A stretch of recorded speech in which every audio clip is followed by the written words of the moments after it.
A grandfather who cut free a family trapped in a burning car and a teenager who raced into the ocean in the dark to save a drowning man. These were among the recipients of the Royal Humane Society Awards for Bravery, presented at Government House in Wellington today. Adriana Webber was there to hear their stories. It was July the 11th, 2015, when retiree Murray Mitchie and his wife travelled along State Highway 3 to meet their son and grandchildren for afternoon tea near Bulls. He spotted a car crash and then the upturned wreck of a horse float in an SUV from which flames were rising. Mr Mitchie jumped a fence, ran down a steep bank towards the wreck. He helped free the three young girls one by one, but some of their seatbelts became jammed. Well, when I couldn't cut the seatbelts, I was getting a bit worried.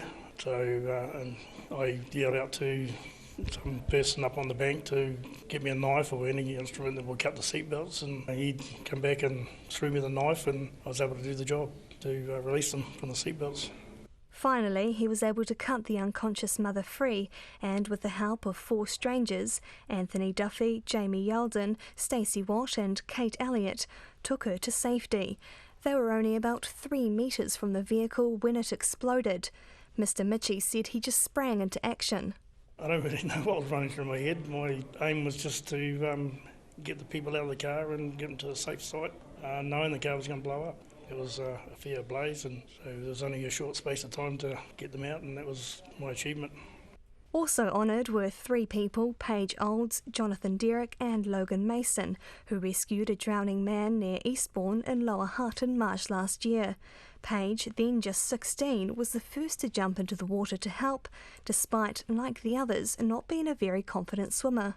About 70 metres from the shore, she found the man unconscious and floating face down in the water, turned him over but struggled with the weight of him.